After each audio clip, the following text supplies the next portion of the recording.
I recall the days before everything fell apart as if they belonged to a different life. Susan and I had been together for 6 years, and from the outside, our marriage appeared nearly perfect. We both had put in time and love to create a home, and when we decided to start a family, it felt like the final piece of the puzzle was falling into place. Our relationship wasn't without its challenges. My job often kept me away for weeks, and there was an unspoken loneliness between us that we never fully addressed. Yet, I believed we were strong enough to endure anything. When Susan told me she was pregnant, I was thrilled. The idea of becoming a father gave me a renewed sense of purpose, and I threw myself into preparing for the baby. We spent hours choosing names, painting the nursery, and planning for our future. I even started working closer to home to be more present for her and the baby. For months, life seemed to be on a wonderful path. But I would soon find out that beneath the surface, things were already falling apart. The scene was almost perfect, like something from a nostalgic painting of family happiness, though it wasn't the kind that would grace a magazine cover. My mother-in-law stood on one side of the hospital bed, and my own mother was on the other, both watching Susan and our newborn daughter, who was bosom feeding. Newborns aren't conventionally cute, but to parents and grandparents, they're perfect. As I watched, I couldn't deny that our daughter was indeed beautiful. Her skin had changed from blotchy red to soft pink, and the waxy coating from birth had been cleaned away. Even her head, initially cone-shaped, had rounded out, giving her a soft, angelic look. I had a feeling she would grow to look like her mother, Susan, my wife of 6 years, whom I had always seen as the love of my life. I quietly observed Susan nursing our baby while both our mothers offered unnecessary advice. Still, Susan seemed naturally skilled, likely thanks to the parenting classes we had attended, which thoroughly covered bosom feeding and newborn care. As I stepped aside, a nurse and another woman entered the room. "This is Miss Dinkins from administration. She has the birth certificate application for you to fill out," the nurse, whose name I couldn't recall, informed us. In any other setting, a woman nursing her baby without a shirt while others handled paperwork might seem strange, but here it was normal. "Take your time. Finish nursing your baby," Miss Jenkins said to Susan. "When you're ready, fill in the highlighted sections. Most of the information we need is probably in your hospital records, like your date and place of birth. But we'll also need both your full names, your maiden name, your ages, and a few other details. We'll take care of the rest and send it to the parish courthouse. You'll get a copy of the birth certificate in the mail in a couple of weeks." With that, Miss Jenkins turned and left. "Honey, why don't you fill in the details? I'm a bit tied up right now," Susan said with a smile. I didn't return the smile. "No, I think I'll leave it to you for later, once you're not busy with the baby," I replied. "Besides, we should probably wait until the DNA test results come back to confirm if I'm really the father. If this were a movie, you'd imagine the sound of a record needle screeching to a stop." Everything froze. 3 of the 4 women stared at me, mouths agape in shock. The 4th, the baby, was the only one not looking. But she was the only one who made a sound when her feeding was suddenly interrupted. Her cry barely covered the collective gasps. My mother-in-law was the first to speak. "Are you out of your mind? Why would you even suggest something like that?" she shouted, glancing at Susan, whose face shifted from shock to confusion and then to anger. "How dare you accuse me of having someone else's baby? What kind of woman do you think I am?" Susan shot back. Then she hesitated, attempting a weak smile. "Oh, I get it. It's April Fool's Day. You're pulling a prank on us." "Well, it's not funny at all. You should know better." Her body language told a different story. Her shock was unmistakable. I stood there watching her. "I'm completely serious," I said coldly. "There's a real chance I'm not the father." "How could you possibly think I'd cheat on you? Have I ever given you any reason to suspect me? Name one time I've given you cause to think I'm seeing someone else," she demanded. Ignoring her question, I continued. "So, you're going with your usual response, deny, deny, deny, and you're doing it with a straight face too. I've got to say, I'm impressed." I turned to my mother-in-law.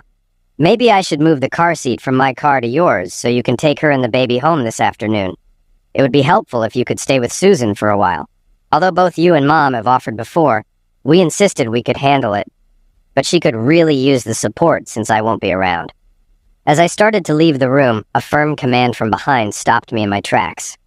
"Stop right there, Jason Louis Fontenot." My mother's voice demanded my attention.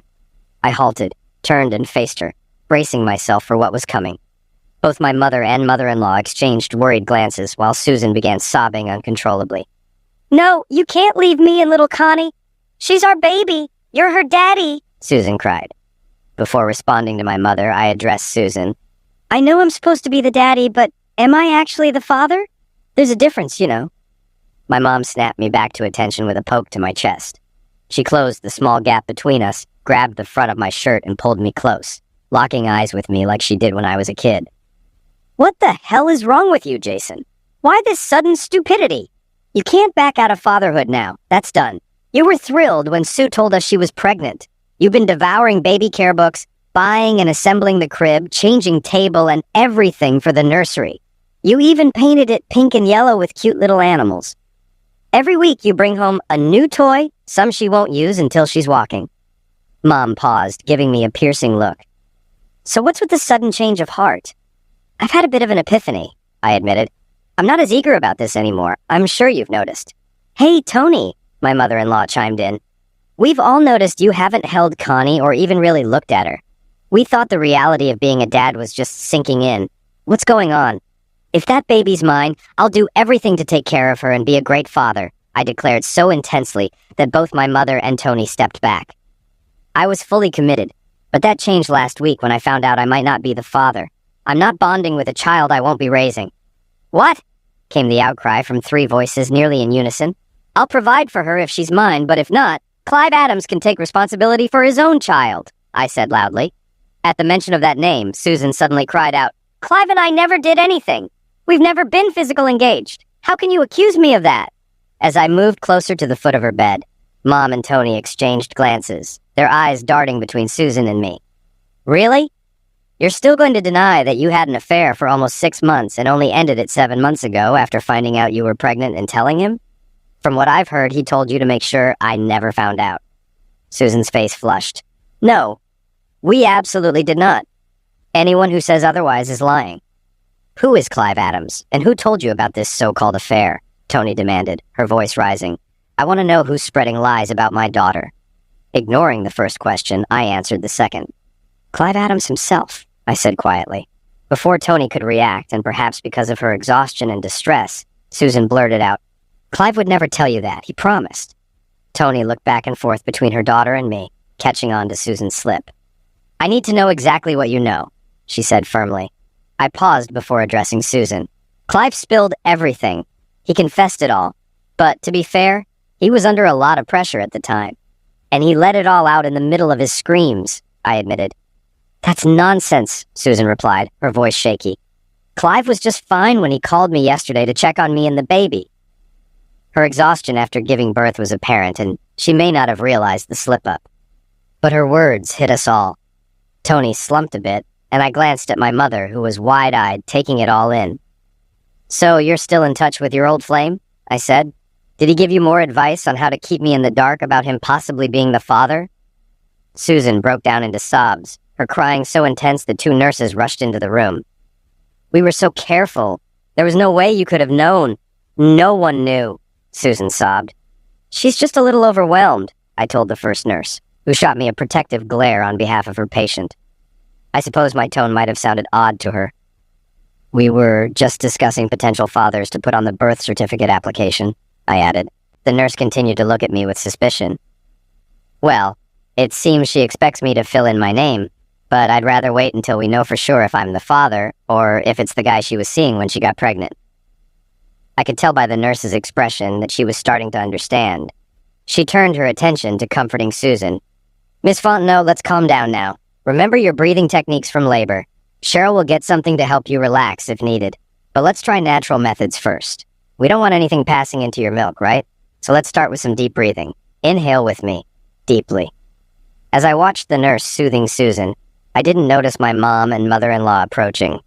"You need to explain what's going on," my mom whispered sharply. I was startled.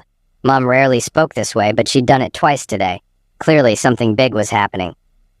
"Judging by Sue's reaction," my mother-in-law added, "I want to know the full story. What, when, and how. This is completely unexpected." "Well, it should be obvious," I replied, glaring at both women. I was getting annoyed that I was the target of their frustration, not Susan. She was involved with a coworker when she got pregnant, At least one other man besides me. I can't say for sure if there were more. Susan pulled herself together surprisingly fast, considering she'd seemed on the verge of a breakdown just moments earlier. "We were so careful," she asked, her voice filled with desperation. "How?" I saw the same questioning look from my mom and Tony. They were eager to know more. "Yes, you were very discreet. I had no idea. Neither did anyone else," I admitted. But Clive, being the charming seducer he is, couldn't resist bragging. He needed to show off his conquests, this time his latest one. He couldn't help himself. "You know Cheryl Watkins, right?" I asked, and Susan nodded. Cheryl had been her coworker for years. Cheryl and her husband Steve were part of our social circle. Well, Clive almost convinced Cheryl to meet him at a hotel. Her biggest fear was that he might talk and her husband would find out. She wasn't sure she could trust him to stay quiet. So, to prove he could keep a secret, he spilled the details of his past affairs. Whatever you want to call them. Conquests, hookups, girlfriends. He dropped a few names and gave enough details to make her believe him. He even asked if she could guess who else he'd been involved with, excluding his public girlfriends, married women, or single women from work. Of course, she couldn't. So, to further convince her, he mentioned some women from the office she knew. "The one before you was Sandy. She backed out after a few months when her husband got suspicious. Then it was you for 6 months, but you ended things when you found out you were pregnant. Clive told Cheryl you were hoping your husband was the baby's father, but he wasn't willing to keep the affair going. He made sure Cheryl understood how crucial it was that your husband, meaning me, never found out because he thought I might leave you and not want to deal with child support. During that time, you were very open about your pregnancy. You were happy and shared the news with everyone at work. But despite your excitement, I noticed you didn't show any concern about who the baby's father was. It seemed like you assumed I wouldn't question it, and even if I did, I'd stay committed to the child and ignore any doubts. But that's not something I was willing to accept." I paused briefly, letting my words sink in. Susan sat in silence, her face betraying emotions she struggled to hide. Tony and Mom listened intently, absorbing every word. They wanted answers just as much as I did. It turns out Lana Richard was Clive's next affair. Her husband grew suspicious when she suddenly started working late, so she had to be cautious. She ended up being late to pick up their youngest from daycare a few times. With this disruption in his bed life, Clive shifted his attention to Cheryl and succeeded again. As I said, he's a smooth talker, telling her exactly what she wanted to hear to win her over. Apparently, he's also quite skilled in bed, keeping his married partners satisfied and coming back for months. Tony and Mom exchanged glances, then turned to Susan. "And how exactly did Cheryl end up confessing?" Mom asked, trying to piece everything together. "It wasn't on purpose," I explained. "Apparently, Cheryl's quite vocal during closeness," I added, making Tony wince. "She accidentally called out Clive's name in the heat of the moment. Her husband Steve pushed her about it, and she confessed." I chuckled, recalling the story Steve had shared over a beer.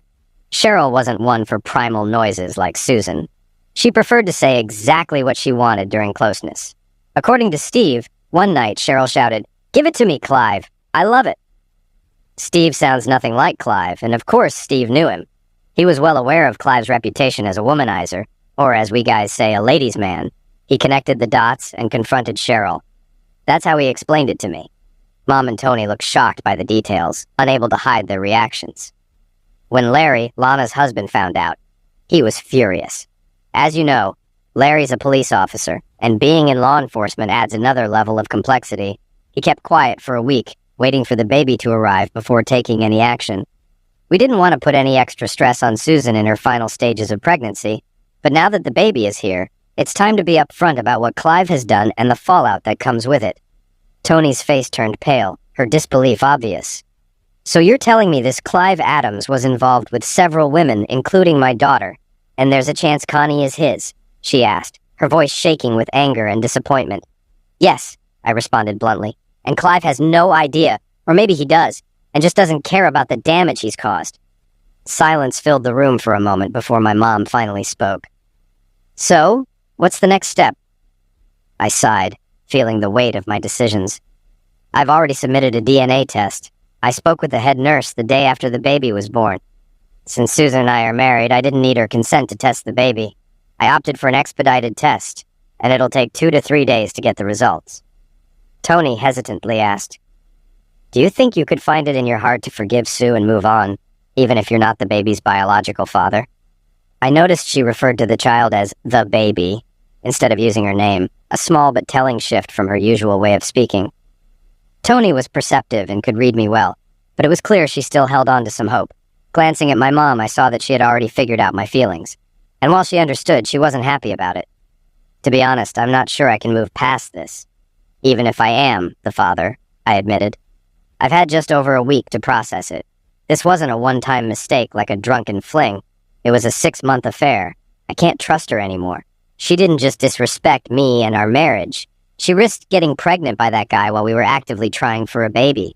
She told the whole family that we'd decided to conceive. Her continued affair with Clive shows me she didn't care who the father of her child was. "Have you considered couples therapy?" my mom interjected, possibly trying to cut off any arguments from Susan's family. "And remember the baby. It's not her fault. That little girl will need a father. Even if you're not her biological dad, you could still be her daddy." I sighed again. "Like I said earlier, Mom, I doubt therapy will help. What I really want to understand is where I went wrong as a husband. There had to be something I did or didn't do that led Susan to betray me. It's not like she was looking to replace me. Clive's a known womanizer. He'd never commit to her, and I'm sure she knew that." Shaking my head, I felt the frustration rising. I'm trying not to say the harsh things that are on my mind. Neither of them deserves my anger right now, but I'm on edge and close to snapping. Aside from the physical attraction, or maybe some thrill, I can't see any other reason for this. I thought our relationship was strong. Both women listened quietly as I continued. "You can imagine how shattered I've been since I found out. Just like you said, Mom. I was so excited about becoming a father. Then, out of nowhere, everything collapsed. My entire world fell apart. Honestly, at this point, I almost hope I'm not the father." Both women seemed surprised by my admission. That way, I wouldn't have to deal with being a part-time dad. Honestly, I'm not sure I can handle interacting with Susan, even if the baby is mine. That's going to take a lot of therapy. Just then, the nurse came out of the room and said, "Mr. Fontenot, your wife wants to speak with you.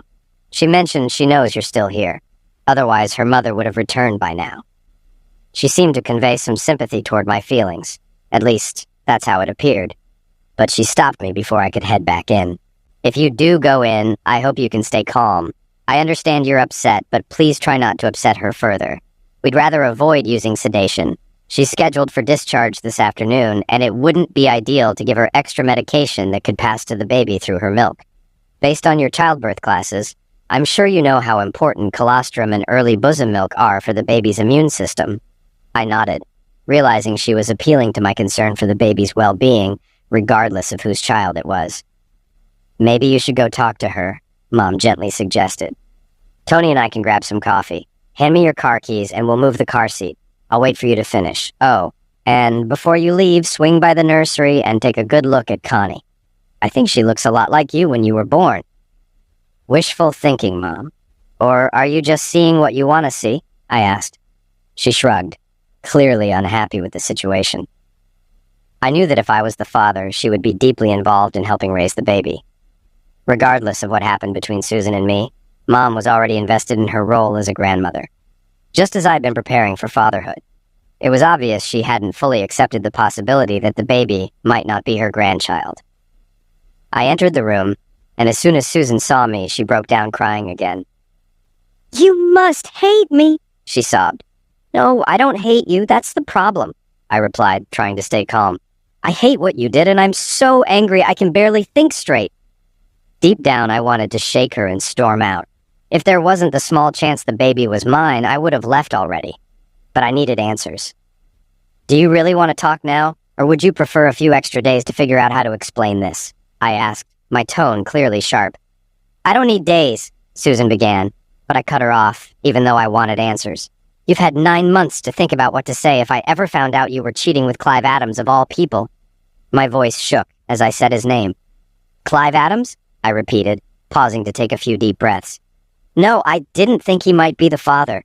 That was you. I thought I was having our baby, not his." Susan defended herself. "Your baby? I might be the father, but it seems doubtful," I shot back. To her credit, she looked genuinely shocked. "Oh, come on. I was still offshore on a rig during the first week of July when you supposedly got pregnant. Most of it, anyway. I checked my work schedules to be sure. I remember coming home near the end of the week, and we made up for lost time. We were physical engaged right away, just like usual, or how we used to be. I thought that's when you got pregnant. That's what I told the guys at work. I had no idea Clive was in the picture. As soon as Susan started to protest, I interrupted again. What about the weeks before that, right until I got off the helicopter? Did you have him over while I was away? Move him in? Did you sleep with him in our bed? I kept going, letting the questions flow. Not that it matters where, it's that you did it. No, Susan shouted. He never came to the house, except for those few times we hosted barbecues and invited people from work. We were careful. We wouldn't risk a neighbor seeing him or his car parked at the house. But not careful enough to avoid getting pregnant, so you can't say a rubber broke, I said coldly. Clive seems like the type to take risks, or at least push boundaries as long as he benefits. I got tested for STDs this past week. I suggest you get screened too, I added. Susan muttered softly. That was part of my early pregnancy exams. I was a little surprised, as I didn't think that was routine. I told my doctor I wanted to make sure you hadn't caught something while you were away for work. She admitted sheepishly. I felt my face flush with anger. So, your OBGYN thinks I might have been the one cheating? And instead of telling the truth, you let her believe that? I had more questions, and I needed answers. Why did you cheat? And why with him? Why would you risk getting pregnant by Clive? Why not just go back on birth control and pretend you wanted to wait longer to have a baby so you could sleep with him without the risk? Susan looked down. I don't know. I was lonely. You were gone a lot. I was aroused, and Clive was there. We started talking, and before I knew it, we were already close. I knew he wasn't looking for anything serious. She hesitated, clearly struggling with the next part. As for why I didn't go back on birth control, I was already seeing Clive before we decided I'd stop taking it. He refuses to use rubbers. I take a shower afterward to lower the risk a little. I know it wasn't the safest method, but I thought it was the best option. I muttered sarcastically. Keeping your legs closed would have been a better option. Susan looked shocked, and I hoped she wouldn't shut down before I got more answers. So, you cheated on me for about 4 months before getting pregnant, and then kept it going for another 2 months after? I asked, trying to push the conversation forward. Susan nodded. I suspected I might be pregnant, but I didn't want to stop until I was sure. I justified it by thinking if I was already pregnant, it didn't matter if I kept seeing him. She winced at her own choice of words. Clive ended things after I told him about the baby, she admitted. He didn't want to risk you finding out and having to be responsible if the baby was his. So, you two talked about your options, I said. Yes, we both thought you'd never suspect that Connie wasn't yours, she said quietly. And there was a good chance she wasn't his, especially since you came home that first week in July. We were together all the time, and I didn't see Clive at all when you were home, she added. So you had a relationship with Clive while I was away, working to support us and the life we wanted, I said, piecing it together. Was it out of resentment because I wasn't around, or... I almost asked the harsher question, but held back. Susan quickly shook her head, trying to dismiss the implications. No, it wasn't like that, she insisted. It was purely physical. I felt desire when you were away. Clive and I only had physical closeness when you were out of town. We met at his place 3 or 4 evenings a week. We were careful. I didn't stay overnight every time and tried to make it seem like I was mostly home. We never showed any affection at work that would suggest we were more than friendly colleagues. Her words sounded rehearsed, as if she had been justifying it to herself for a long time.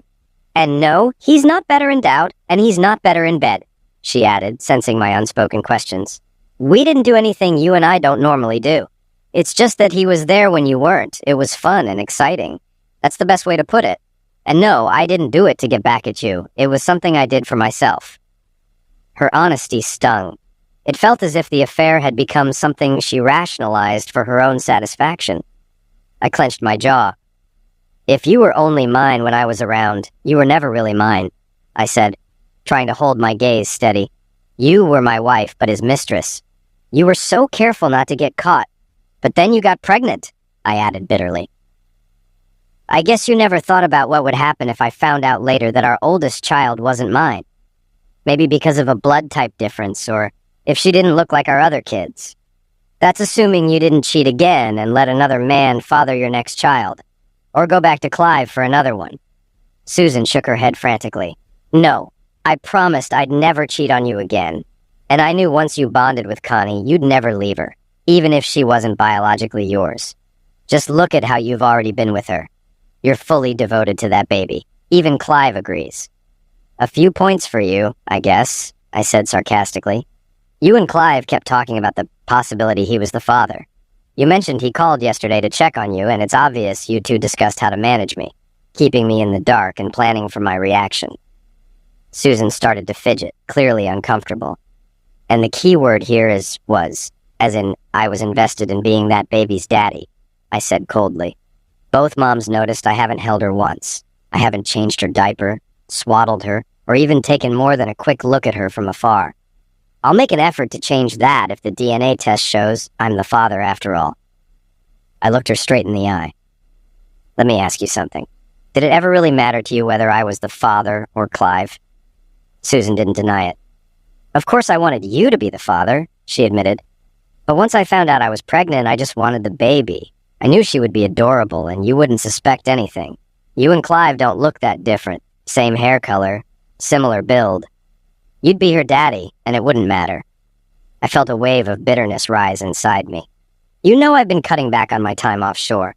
I gave up some of that big bonus money and started spending more time in the office, managing things from there. I even took a pay cut. You seemed happy I was home more. Or at least, that's what I thought. If my being away was such a problem, you should have spoken up long ago. All you had to do was ask. Everything I did was for you. Susan began crying again, but this time, it didn't affect me. Well, that's about to change.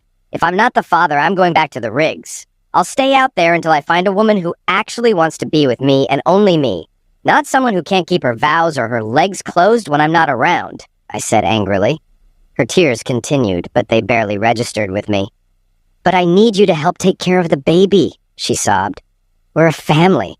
What about us? We've done so well these past 7 months. I've been a devoted wife. I haven't looked at another man since then. We could try counseling. Right now, I'm not sure they're still on us. We'll figure things out if the DNA test shows I'm the father. But for now, I'm not staying here. Not until I get those results. I've already packed up the things that matter to me. Her face showed pure shock as she stared at me, disbelieving. Where will you go? She asked softly, her voice trembling with fear. I've rented an apartment. I arranged it last week. I wanted to wait until the baby was born before leaving, I said coldly. Tony will stay with you for now, and maybe my mom will help too. She's hoping it's her grandchild. With that, I turned and walked out of the room. Susan continued crying, though not as intensely as before. On my way out, I nearly ran into Tony and my mother, who had clearly been eavesdropping by the door. Yeah, I heard you. Sue me, Tony said bitterly. But don't give up hope. There's still a chance for reconciliation, especially if Connie is your daughter, she added, ever the optimist. I turned to her, my voice sharp. Really? You claim you were listening, but did you miss the key points? Like the fact that she never once apologized for cheating? She feels no guilt. She just justified it by saying she was lonely and aroused, as if that excuses anything. She didn't even care about whether I'm the father or not. She just expects me to deal with it and accept everything. That's just disgusting. Tony looked stunned by my intensity, her eyes filling with tears. Mom stepped in, trying to calm things down. We moved the car seat and secured it, she said gently. I'm going to pack a bag and stay for a few days. Even if you're not the father, Sue has been like a daughter to me for the last 6 years. I can't just abandon her. Not yet, at least. But don't get me wrong, I don't condone what she did. I'm angry too. If she hadn't just had a baby, I think Tony and I would both tell her how foolish she's been. I nodded, appreciating her honesty. When they asked, I shared the location of my new apartment, but didn't mention that I had already consulted a lawyer and taken steps to protect my share of the assets. I had settled our credit card debts and secured our investment accounts. I even instructed the lawyer to prepare divorce papers citing infidelity, despite it not being recognized in our state. Although Susan would be homebound for a few days, I couldn't risk her accessing our finances online, so I took precautions. I was almost certain our marriage was beyond repair. The small bit of doubt I had, based on the happiness we'd once shared, vanished completely. Trusting her again seemed impossible. On my way to my new apartment, I called Steve, needing some company over a drink. I'd planned to take a few weeks off work after the baby was born to help my wife adjust, sort of like a male version of maternity leave. But right now, being alone wasn't what I wanted. Since Steve had a flexible schedule, he met me at the bar. He worked for his father-in-law's company and figured he wouldn't be there much longer, especially after Cheryl's confession. "You talked to Susan, I take it?" Steve asked. I confirmed and shared the details of our conversation. "I've consulted the same lawyer you did. Luckily, Cheryl's father insisted on a prenuptial agreement when we got married. He wanted to protect his business. While Cheryl has some stock, she doesn't get dividends or have any real influence. She'll keep the stock, but I'll get nearly everything else." We had talked about this before, and Steve knew Susan would be entitled to half of our shared assets, which was a significant amount. Both of us had contributed financially to the marriage. With Susan earning a good salary, I was hoping to stir things up enough to avoid paying her alimony. I thought Tony might help with that. As for child support, it only mattered if the baby was mine, which I still doubted. "I'm going to pay for this," I grumbled. "The courts will punish me, even though I did nothing wrong." Steve nodded. "Larry and I went to see Don Ducat, Sandy's husband, and told him about her affair with Clive," he said. As expected, he was furious. Larry, being a cop, warned him not to do anything reckless. I nodded. Don was mad at us too. Couldn't believe we were just going to let Clive get away with making fools of us. He called us weak for not confronting Clive right away. Larry surprised me by saying, "Who said anything about letting that idiot off easy?" I told Don not to do anything stupid. Nothing that'll get him caught. Clive isn't worth going to jail over just because he acted impulsively. Don may be quick-tempered, but he's not dumb, Steve added. He said, "So, I just need to make sure I don't get caught when someone deals with Clive." We joked about it, and he calmed down enough to listen. I chuckled darkly. "Yeah, we know something has to be done about that idiot. Clive needs to be dealt with, but it has to be done carefully, and castrating him isn't the right answer." Steve gave me a baffled look. "You must be out of your mind," he said. "He can't just walk away from this. Even if he can't have more kids, he still has financial responsibilities, and he's accountable for destroying marriages. Yours, mine, and probably Don's. Larry might stay with Lana for now because of their kids, but his decision depends on how Lana reacts when he confronts her tonight. He's been putting it off because of you." "Well, Clive's lies will start falling apart once these women warn him," I replied. "He won't stick around for long. His problem is he's too easy to track. People underestimate how hard it is to disappear completely. You can't make the kind of money Clive wants while staying off the grid. He's in trouble, trust me." "But if we already know about 4 women he's been with, there are probably more. It's like finding needles in a haystack. If you shake the hay and 4 needles fall out, the whole stack must be full of them. We need to track down other husbands who might be angry with him too," I added. Steve laughed at the metaphor. "As for punishing him, I'd prefer he keeps at least 1 testicle intact and undamaged." Steve looked puzzled. "Why just 1? I explained. "If he loses both, he could still take hormone replacements and keep having sex. But if you leave him with 1, we could damage it. Perhaps causing him some lasting discomfort would prevent him from repeating his behavior, without resorting to anything extreme. Plus, it'll mess with him psychologically." Steve burst out laughing, knowing he'd eventually share my idea with Larry and Don. He had already spoken to them, and knew they'd get the humor. 2 days later, I stopped by the house where Susan and I used to live. Tony answered the door. "You didn't waste any time, did you? What do you want?" she asked bitterly. "Susan got the divorce papers this morning," I said, feeling a mix of guilt and relief. "She's been crying nonstop since then. The only time she seems okay is when she's caring for Connie. I can't really blame you, but I thought you'd hold off. She's really upset. I doubt she'd even consider another relationship after all this. Do you think there's any chance for reconciliation if you both go to counseling?" Tony asked, still holding on to hope. I shook my head. "I was already convinced there was no future for us as a couple, and this just confirms it," I said, handing her the paternity test report. "The baby isn't mine." Tony looked at the envelope, tears streaming down her face. She was heartbroken. The weight of her shattered hopes and dreams hit her hard. After a final hug, she turned to break the news to her daughter. I had already told my own mother. She was deeply upset at losing the chance to be a grandmother. Too angry about Susan's infidelity, she had chosen to stay home and not be with Tony and Susan while waiting for the DNA results. She, too, was a sufferer of Susan's and Clive's betrayal. The whole town was buzzing about Clive Adams and his affairs with married women. In the days that followed, Steve, Larry, Don, and I confronted our wives, and we didn't hold back on naming him. In fact, we made a point of exposing his actions. Though none of us liked the label of betrayed, we stood firm and shared how our wives had fallen for his charm. Clive's strategy seemed to involve bragging about his past conquests to Cheryl, and the other women were swayed by his smooth talk. Despite their seemingly happy marriages, they were drawn in by Clive's allure and enjoyed what he had to offer. As his affairs became public knowledge, fathers of babies born to women linked to him started demanding paternity tests. I later heard about 2 more children he fathered. Suspicious husbands began questioning their wives about their activities, and some couples even sought counseling.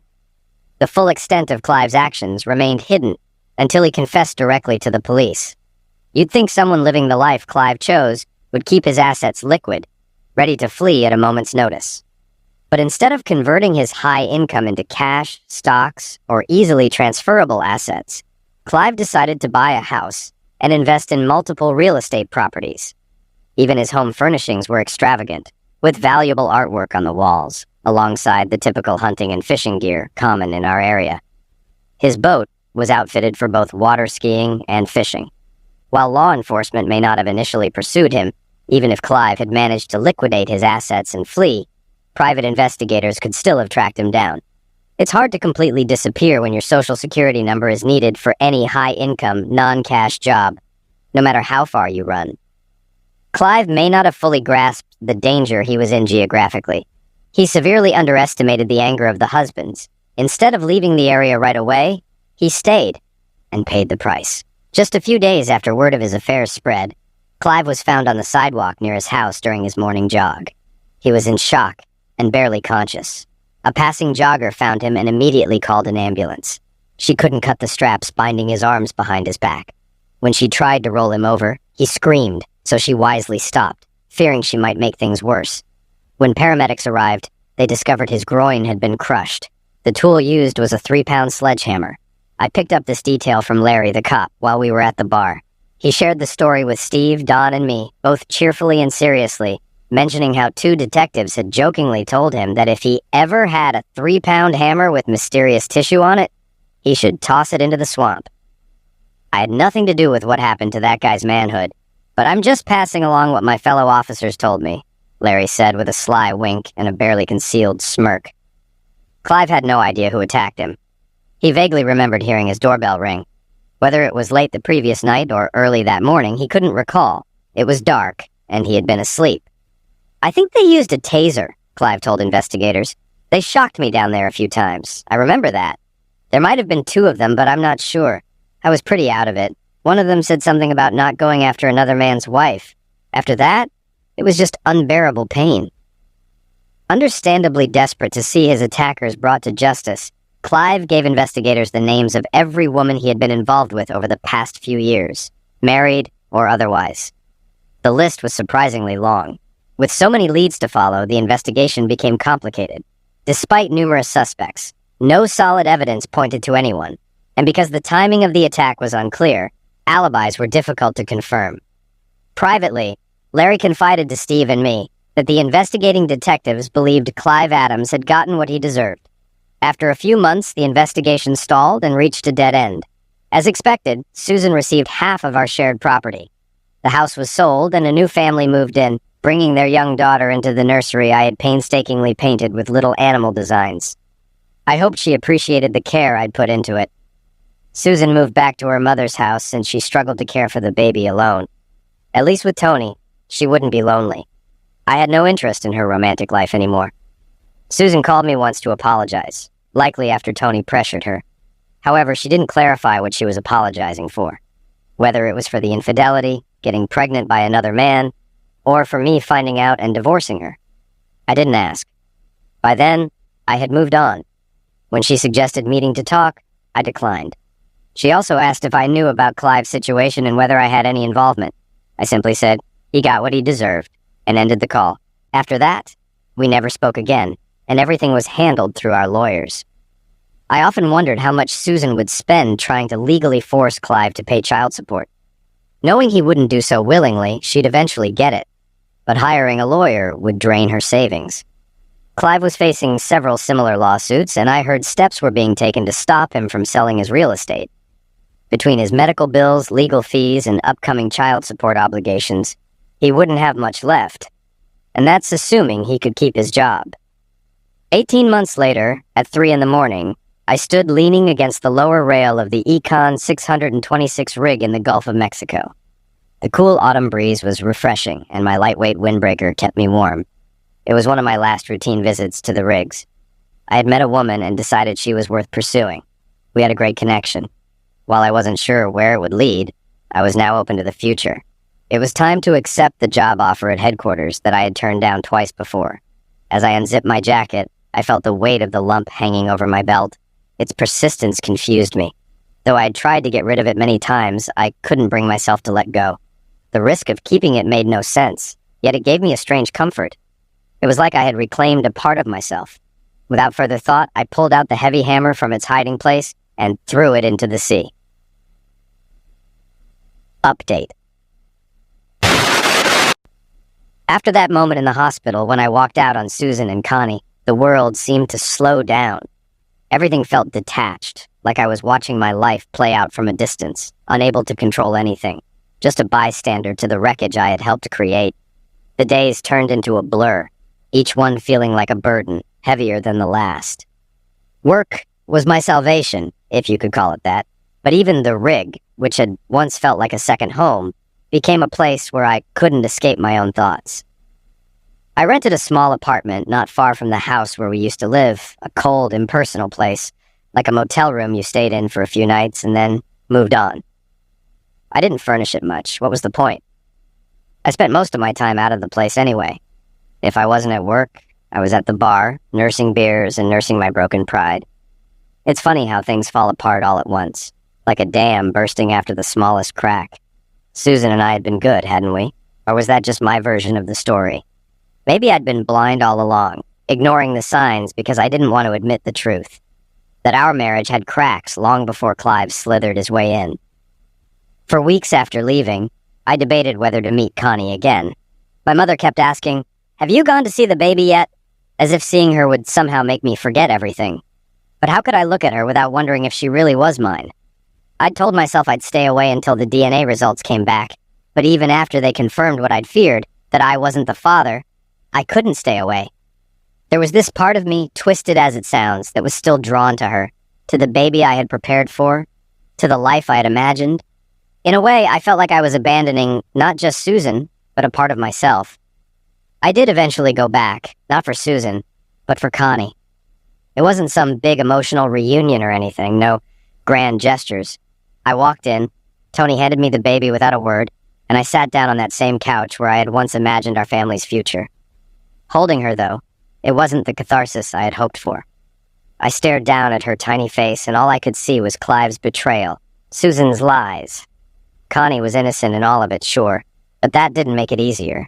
It didn't make me forget. Tony's voice pulled me out of my thoughts, reminding me that I couldn't escape reality forever.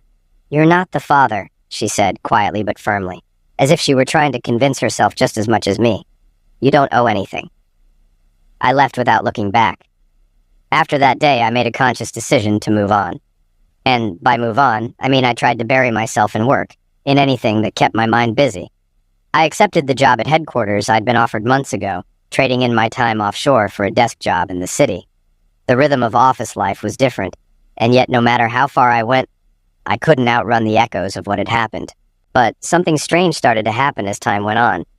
I met someone new. Her name was Lily, and she was unlike anyone I'd ever known. There was a quiet strength to her, a calmness I didn't realize I needed until it was there. We met through mutual friends, and what started as casual dinners turned into something deeper. She didn't push me to talk about what had happened with Susan, thank God, but she was there when I needed to talk, even if all I could offer were pieces of a broken story. With Lily, things were different. She made me believe in a future again, one where the past didn't have to define me. I found myself opening up, slowly, cautiously, and she, in turn, trusted me with her own past, her own scars. It wasn't perfect, but it was real, and after everything, I realized that maybe that was enough. It's been 3 years since the day I walked out of that hospital room. Susan and I never spoke again, except through lawyers. Connie is someone else's responsibility now, and I've come to accept that. I still think about her sometimes, but less and less as time goes by. As for Clive, he got what was coming to him. I'll admit there are still nights when I think about the hammer, what it meant, why I kept it for so long. Maybe it was my way of holding on to control, of reminding myself that even though everything fell apart, I wasn't completely powerless. But when I finally let it go, threw it into the sea, it felt like a release, a final goodbye to the man I used to be. Now, with Lily by my side, I'm learning to be someone new, someone better. The scars are still there, but they don't define me anymore. I'm not the man who lost everything. I'm the man who chose to rebuild. And for the first time in a long time, I think that's enough.